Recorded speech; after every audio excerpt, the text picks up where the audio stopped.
Okay, KJX, kamusta tayong lahat? At meron lang tayong nakitang bad news, no? So, napansin natin at biglang bumagsak yung market. Ngayon lang, no? Hindi naman sa bumagsak, biglang nagkaroon ng bagsak pero tapos biglang nag-break, no? Kasi, no? Kumbaga, sabi ni President Donald Trump, breaking news to eh. Nagkaroon ng ano, no? Nagkaroon ng may binayolate ang China regarding dun sa trade agreement, no? At sinasabi niya dito na parang tumulong na nga siya pero parang tinataga siya sa likod, di ba?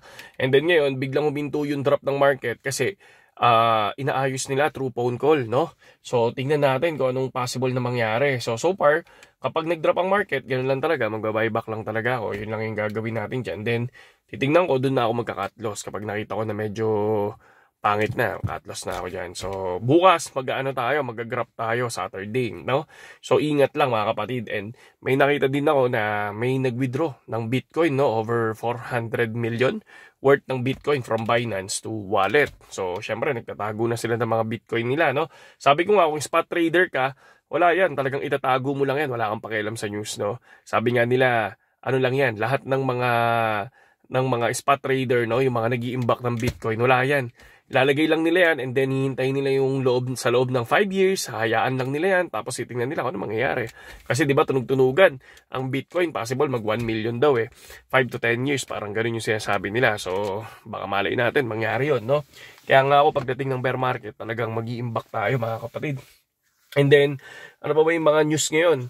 Di ba? So, tingnan na lang natin kung anong possible na mangyari dun sa usapan, di ba? Kasi nung yung nakaraan linggo naman, nag-drop yung market kasi sinabi ni President Donald Trump naman, syempre binigyan niya ng tripe yung UE, di ba?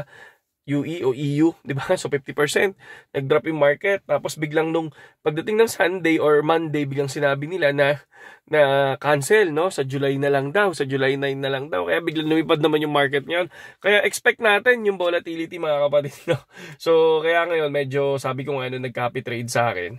Kanina nag-break even na yung copy trading natin. Sabi ko manual close na sila kasi ako hindi muna ako mag-manual close kasi ang baba lang naman ng in-enter natin. I think nasa 50 USDT lang, no? So ngayon, pag nag-drop yun, hanggang dulo, 100, kunyari, 100 USDT, doon ako mag-buyback. No? Subukan ko mag-buyback doon or 103. Buyback ako dyan. Tulad ng diniscuss ko kagabi. Okay? Sa mga wala pang BitGet, mga kapatid, no? At gusto sumali sa group natin, mga idol, doon sa Telegram natin, hindi naman tayo perfect, pero syempre kahit papaano, pag Bitcoin, ETH, kahit papaano, profitable naman tayo. Diba? So, yun lang. Gamitin lang yung link ko sa BitGet tapos deposit lang tayo ng 50 USDT to 100 USDT. Pwede ka rin sumali sa Telegram natin, mga kapatid. Okay? Saludo sa inyong lahat, KJX. Magandang gabi sa inyong lahat.